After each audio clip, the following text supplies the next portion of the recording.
यहाँ पे एसएससी की तरफ से जारी कर दिया गया। तो यहाँ पे आप देखेंगे multitasking non technical staff and havildar CBIC and CBN में वैकेंसी 2022 का जो नोटिफिकेशन है वो रिलीज किया गया है।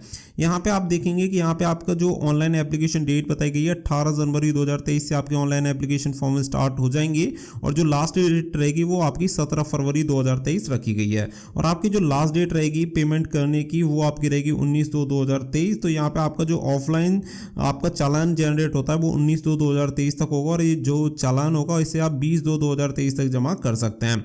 तो करेक्शन विंडो के लिए भी आप सभी को टाइम बता दिया गया है 23/2 से लेकर 24/2/2023 के बीच में आप इसमें कोई भी करेक्शन करवा सकते हैं। जो भी आपकी गलती होगी उसमें चेंजेस यहाँ पे कर सकते हैं। तो यहाँ पे आप सभी देख सकते हैं date of window for application form and correction in the online payment correction charges. तो यहाँ पे आप सभी के लिए क्लियर कर दिया गया। डेट ऑफ एग्जामिनेशन की बात की गई है कि अप्रैल 2023 में आपका जो एग्जामिनेशन होगा जो कि कंप्यूटर बेस्ड एग्जामिनेशन होगा उससे कंडक्ट करवा दिया जाएगा। अब इसी के साथ जो बात आती है वो आती है कि ये वैकेंसी रहेंगी किसके लिए। तो आप सभी को बता दें कि यहाँ पे जो आपकी वैकेंसी रहेंगी वो मेल एंड फीमेल दोनों कैंडिडेट के लिए रहने वाली हैं। तो मेल भी अप्लाई कर सकते हैं, फीमेल कैंडिडेट भी यहाँ पे अप्लाई कर सकते हैं। तो दो वैकेंसी रहेंगी, एक आपकी एमटीएस की हो गई और एक आपकी हवलदार की रहेगी जो कि सीबीआईसी एंड सीबीएन में आपकी वैकेंसी रहने वाली है। अब इसके आगे चलते हैं तो नंबर ऑफ वैकेंसी काफ़ी अच्छी खासी यहाँ पे निकाली गई है। तो आप देख सकते हैं टेंटेटिव वैकेंसी की डिटेल यहाँ पे जारी की गई है जिसमें 10,880 वैकेंसी निकाली गई है एमटीएस की। वहीं पे अगर हवलदार की अगर हम बात करें सीबीआईसी एंड सीबीएन में तो टोटल 529 यहाँ पे वैकेंसी निकाली गई है। तो टोटल मिलाकर 11,409 वैकेंसी आपकी यहाँ पे हो जाती हैं। तो ये वैकेंसी का डिटेल्स यहाँ पे आप सभी को दे दी गई है। यहाँ पे रिजर्वेशन के बारे में आप सभी को इन्फॉर्मेशन दी गई है। अब इससे आगे बढ़ते हैं और आपकी एज क्राइटेरिया वगैरह के बारे में बात करते हैं जिससे कि आपको ऑलमोस्ट सारी चीज़ें क्लियर हो जाएं। नंबर 6 पे जो बात आती है वो आती है आपकी एज लिमिट के बारे में। तो जो आपकी उम्र की गणना की जाएगी वो 1/1/2023 से आपकी उम्र की गणना की जाएगी। तो इसी दिन आपका एज क्राइटेरिया काउंट किया जाएगा। तो अगर आप यहाँ पे एमटीएस के लिए अप्लाई करना चाहते हैं तो एमटीएस के लिए जो आपकी एज होनी चाहिए वो 18 से 25 साल होनी चाहिए जनरल कैटेगरी की, यानी कि 1 जनवरी 2023 को मिनिमम 18 साल और मैक्सिमम 25 साल होनी चाहिए। अगर आप ओबीसी से बिलोंग करते हैं तो 3 साल की आपको छूट मिल जाएगी और एससी और एसटी से बिलोंग करने वाले कैंडिडेट को 5 साल की उम्र में छूट मिलती है।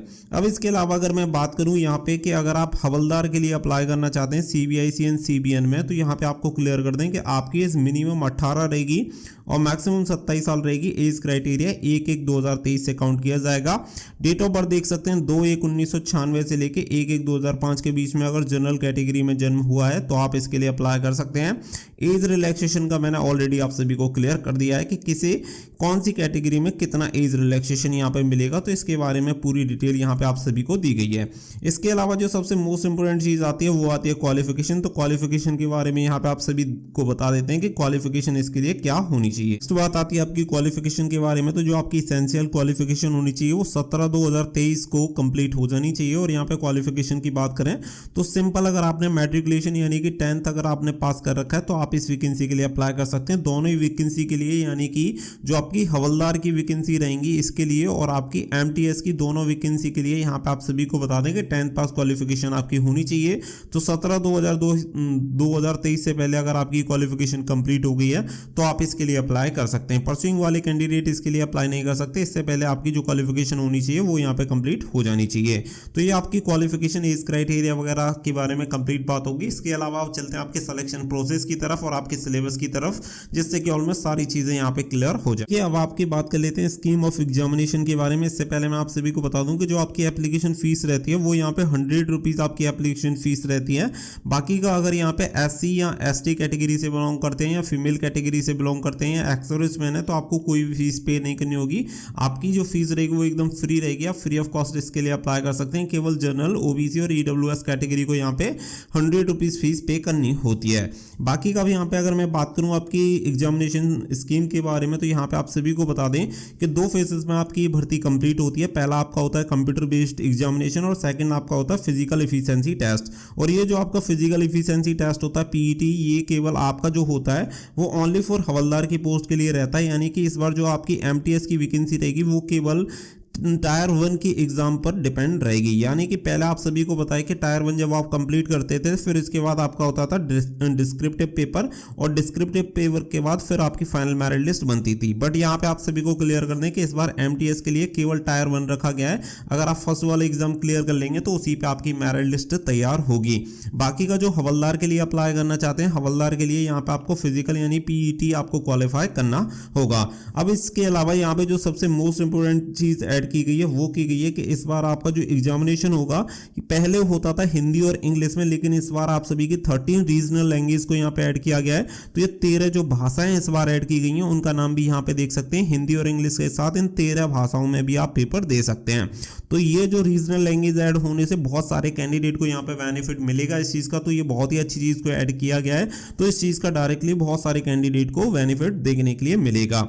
अब यहाँ पे आप सभी को बताया गया है कि यहाँ पे आपका जो एग्जामिनेशन होगा वो 2 सेशन में डिवाइड किया गया है, सेशन 1 एंड सेशन 2।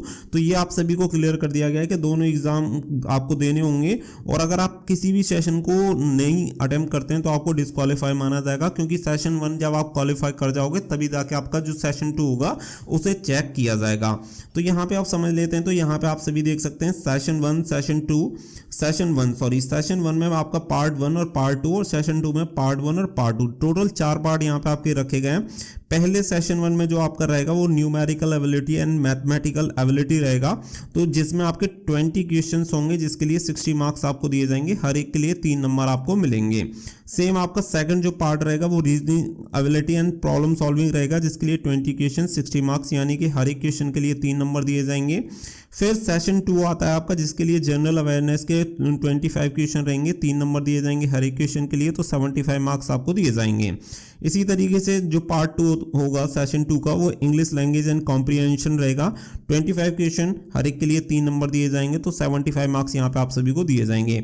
यानी कि अगर मैं बात करूँ तो सेशन 2 जो आपका रहेगा वो 150 मार्क्स का रहेगा, और सेशन 1 जो रहेगा वो 120 मार्क्स का रहेगा, तो टोटल आपके जो मार्क्स हो जाते हैं वो हो जाते हैं 270।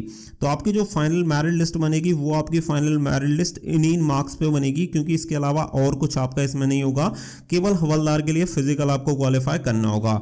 हर एक सेशन के लिए टोटल यहाँ पे 45 मिनट अलॉट की गई हैं, तो अलग अलग सेपरेट ये आपको टाइम मिलेगा। 45 मिनट में आपको 2 पार्ट कंप्लीट करने सेशन 1 के, सेम इसी तरीके से सेशन 2 के 2 पार्ट आपको कंप्लीट करने होंगे 45 मिनट में। तो ये चीज़ यहाँ पे क्लियर हो जाती है कि आपका जो पेपर रहेगा वो ऑब्जेक्टिव टाइप पेपर रहेगा। डिस्क्रिप्टिव इस बार आपका ऐड नहीं किया गया है, उसे हटा दिया गया है। 13 रीजनल लैंग्वेज में आप पेपर दे सकते हैं। साथ ही में यहाँ पे आप देखेंगे there will be no negative marking in session 1, in session 2 there will be negative marking of 1 mark for each wrong answer. Candidates are therefore advised to keep this in mind while answering the questions.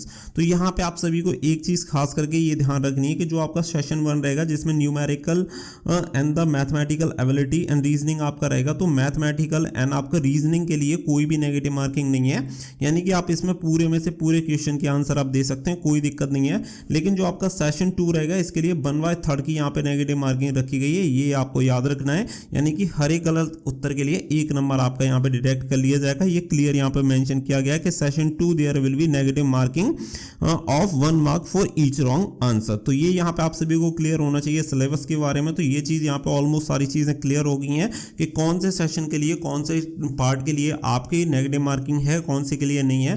Total मैंने आप सभी को बता दिया कि 270 marks पे आपकी merit बनेगी, क्योंकि यहाँ पे इस बार डिस्क्रिप्टिव पेपर आपका नहीं होना है, और साथ ही में यहाँ पे आपको जो सिलेबस और जो टॉपिक है वो आपको यहाँ पे ऐड करके बता